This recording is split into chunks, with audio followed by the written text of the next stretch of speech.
Hallo, hier ist Andrea von 10 Talente. Solche Armbändchen sind ganz praktisch, um Routine in den Rippenknoten zu bekommen, da du immer wieder das gleiche Muster wiederholst. Dadurch automatisiert sich der Bewegungsablauf. Außerdem zeige ich, wie man nachträglich so eine Verschlussschlaufe anknüpfen kann. Ich verwende hier im Video flaches Garn und ich zeige dir einen Trick, wie du mit diesem flachen Garn am besten durch die kleinen Perlenlöcher kommst. Ich beginne hier unterhalb der Schlaufe. Damit ich meine Schlaufe nachher nachträglich arbeiten kann, beginne ich, indem ich meine Fäden mit 15 cm Abstand unter die Klemme stecke. 5 Fäden mit 130 cm Länge.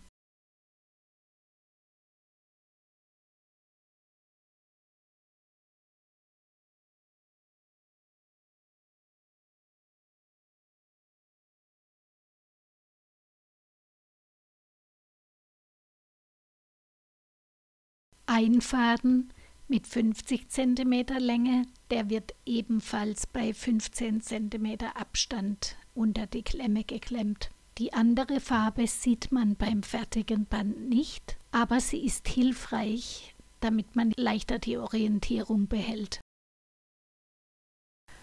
Wir knoten jetzt diese Reihe. Dazu legen wir den andersfarbigen Faden quer über alle anderen wie eine Brücke. Dann werden alle 5 Fäden mit einem doppelten Halbschlag angeknotet. Dazu lege ich einen Swimmingpool und stecke meinen Faden, der jetzt hier noch sehr lang ist, durch diesen Pool und ziehe ihn fest.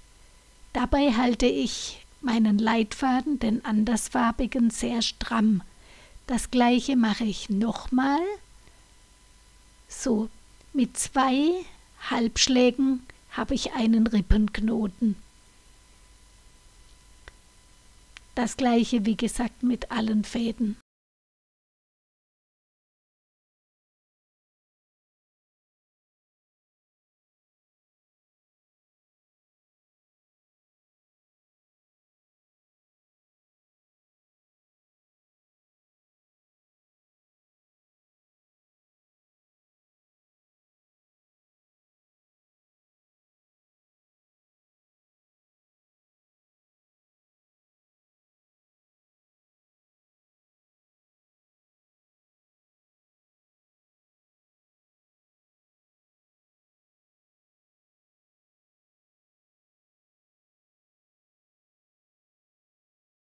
Als nächstes kommt diese Reihe und zwischen der ersten und der zweiten Reihe fädeln wir eine Perle auf. Den kurzen andersfarbigen Faden spanne ich zur Seite weg. Jetzt lege ich den linken Knotfaden wie eine Brücke als Leitfaden über alle anderen Fäden und mache wieder eine Reihe doppelte Halbschläge. Weil der Leitfaden nach rechts zeigt, lege ich auch meinen Swimmingpool nach rechts.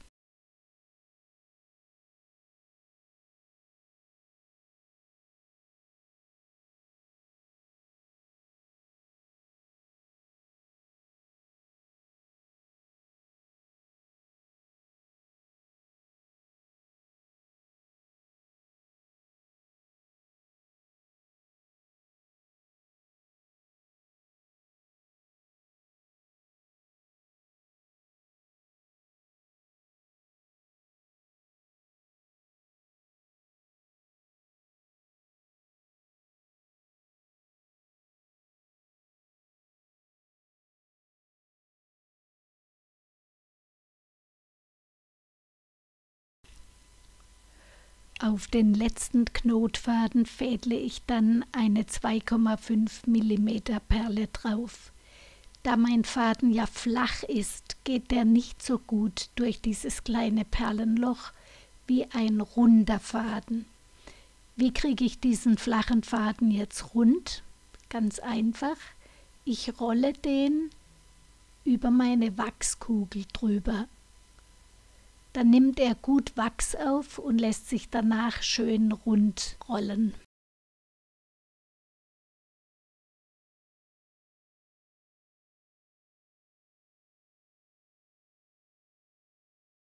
Dann lege ich diesen letzten Faden mit der Perle drauf, ebenfalls unter den Leitfaden und mache mit dem auch einen Rippenknoten.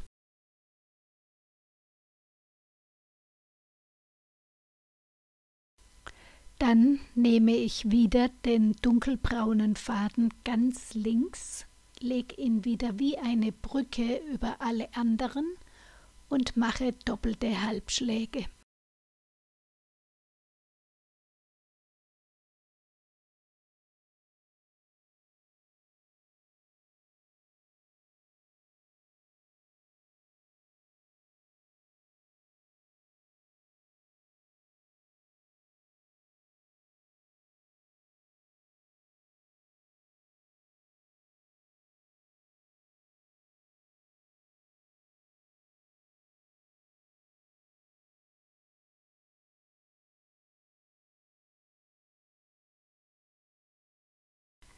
Auf den Leitfaden der vorigen Reihe fädle ich ebenfalls eine Perle drauf und knote ihn dann auch auf den Leitfaden drauf, wie die anderen Fäden auch.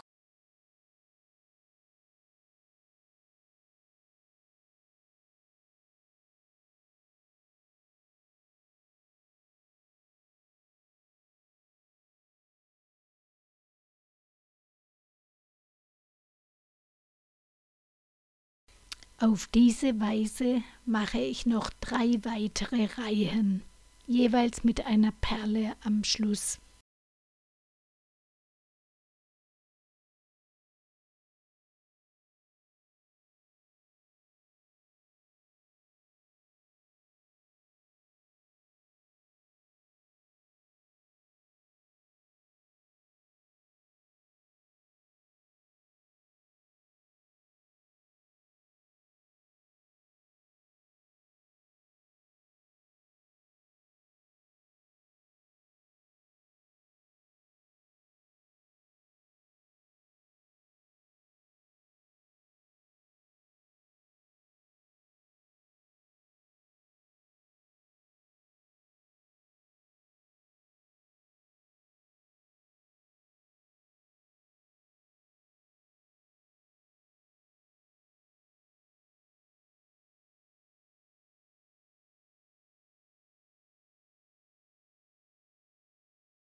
Nach 5 braunen Reihen mache ich eine 4 mm Perle auf den andersfarbigen Faden drauf.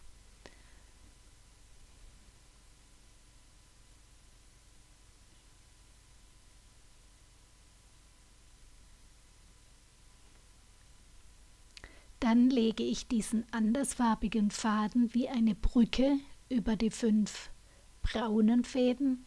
Das heißt, zuerst sind es nur 4, aber der 5. wird auch noch dazu genommen.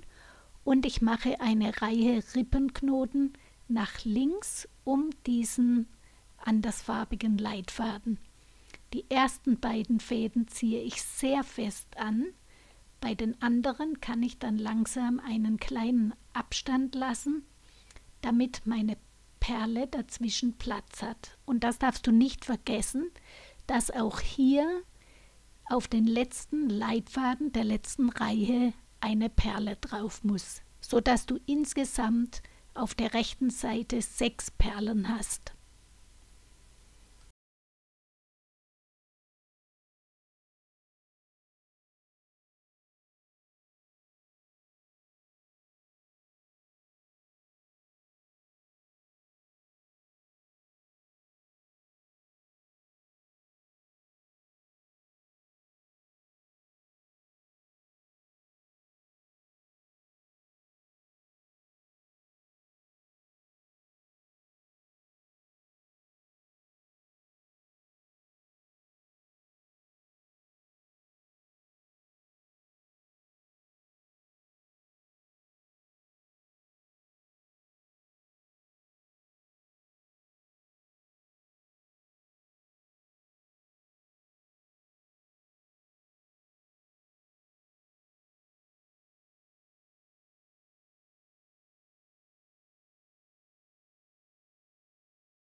Der andersfarbige Leitfaden wird jetzt nach rechts gespannt.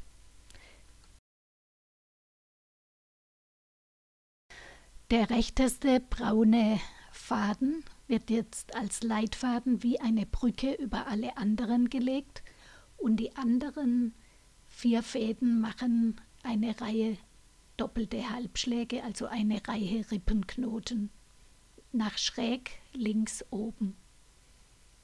Der Leitfaden wird immer stramm gehalten. Ich ziehe ihn sogar immer ein bisschen über die vorige Reihe drüber, damit mein Abstand nicht zu groß wird.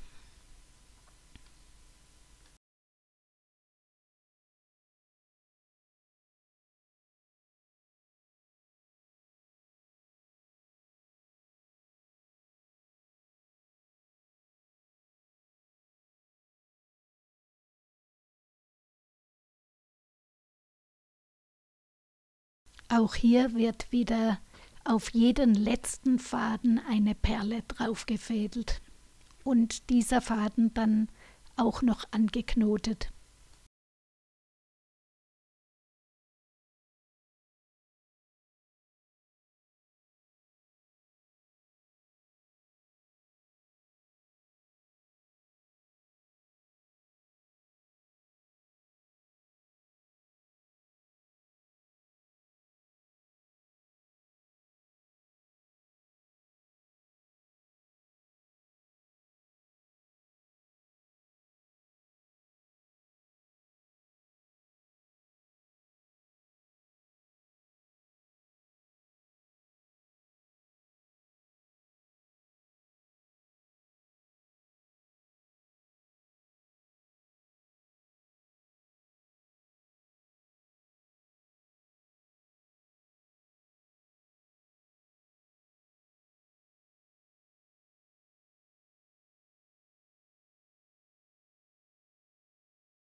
In der gleichen Weise machst du noch 3 weitere Reihen mit jeweils einer Perle dazwischen.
Jetzt wiederholst du dieses Muster ab Minute 3,13 noch 6 bis 7 Mal, bis dein Band ums Handgelenk passt.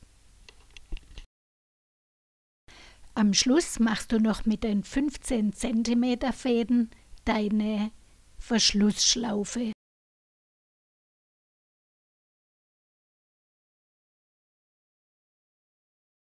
Dazu machen wir zuerst diese parallele Reihe, bei der wir alle Fäden einsammeln zu einem Bündel.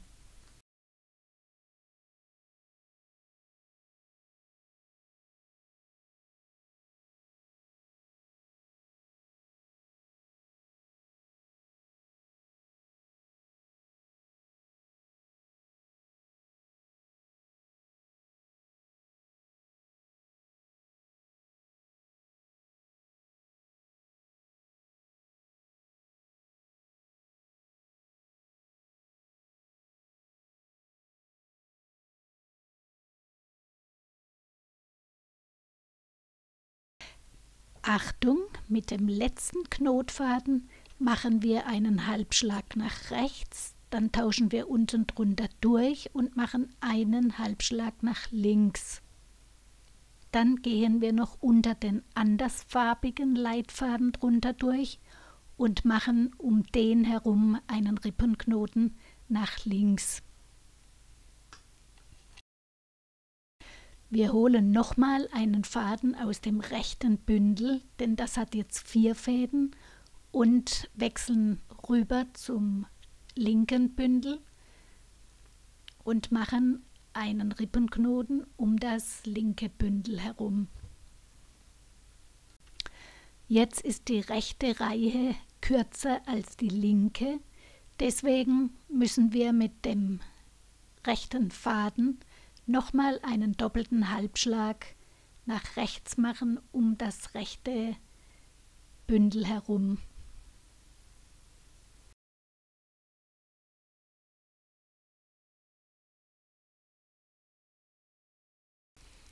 Dann machen wir mit beiden Bündeln ein Würmchen, das so lange sein muss wie unser Knopf.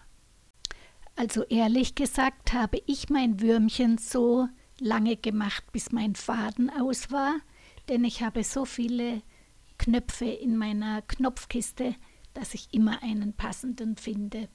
Zur Not kann man auch, wenn man die Schlaufe schließt, noch 2 oder 3 Knoten mehr machen.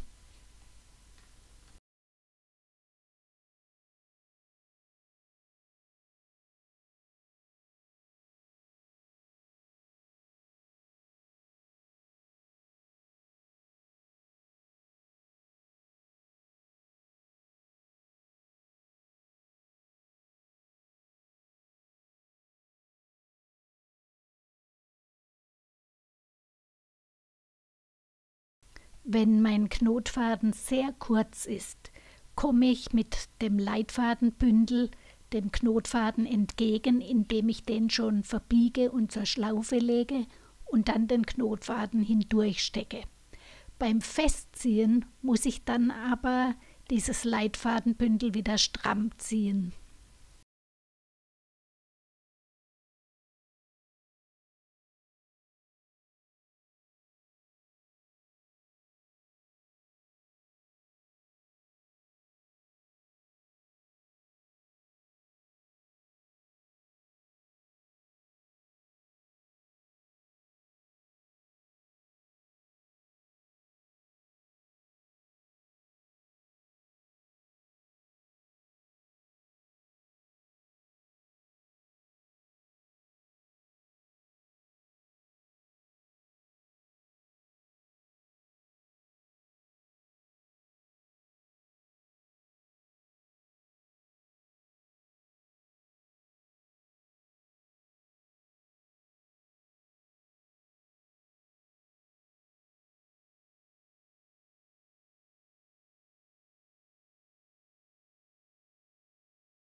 Jetzt lege ich den andersfarbigen Leitfaden vom linken Bündel parallel mit einem Leitfaden vom rechten Bündel, also ich überkreuze die sozusagen, und knote mit dem anderen Leitfaden des rechten Bündels um beide zusammengelegten Halbschläge einen doppelten Halbschlag nach außen, und weil meine Schlaufe jetzt noch nicht so sehr lang ist, knote ich mit diesem Knotfaden noch einmal nach innen und dann nochmal einen doppelten Halbschlag nach außen.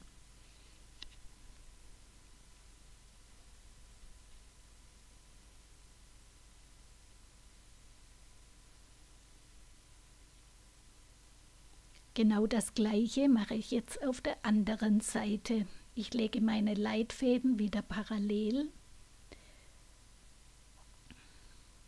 knote einen doppelten Halbschlag nach außen, also einen Rippenknoten nach außen, einen Halbschlag nach innen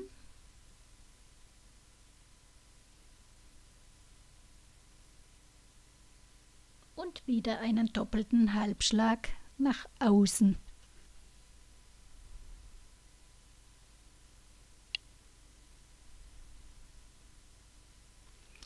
Dann ziehe ich an diesen beiden Leitfäden. Der andersfarbige liegt jetzt auf der rechten Seite und ich ziehe an dem braunen auf der linken Seite, so lange bis meine Würmchen ganz zusammen sind.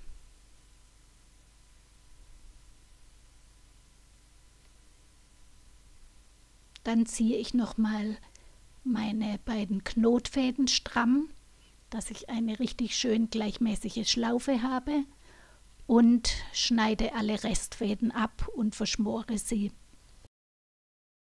Dann drehe ich mein Band herum und knüpfe auf der anderen Seite das Füßchen für den Verschlussknopf.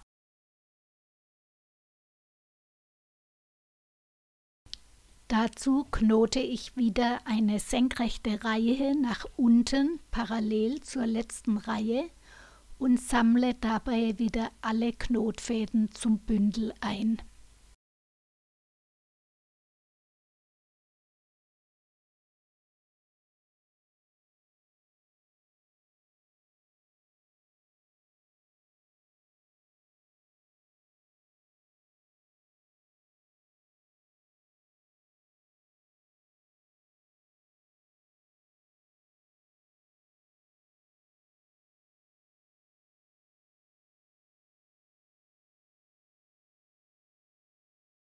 Den andersfarbigen Faden lege ich jetzt zu meinem Bündel dazu und mache jetzt ein Würmchen mit einem dunkelbraunen Faden.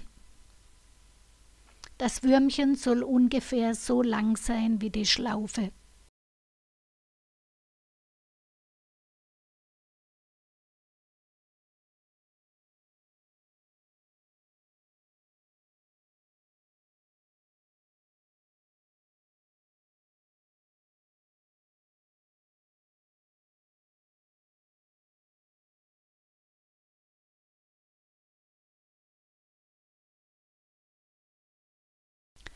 Jetzt fädle ich durch das eine Knopfloch 2 Fäden, durch das andere 3 Fäden.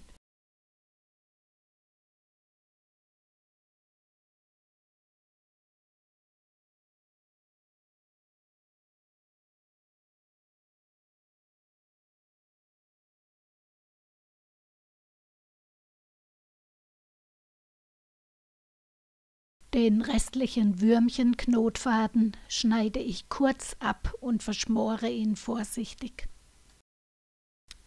Dann mache ich mit allen 5 Restfäden einen einfachen Knoten, möglichst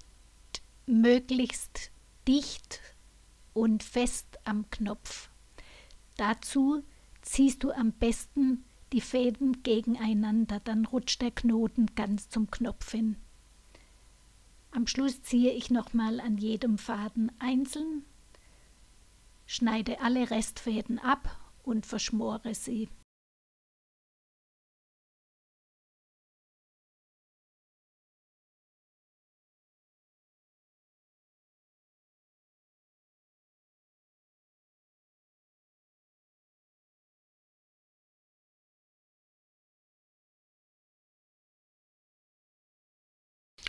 Danke fürs Zuschauen, viel Spaß beim Nacharbeiten und tschüss bis zum nächsten Projekt.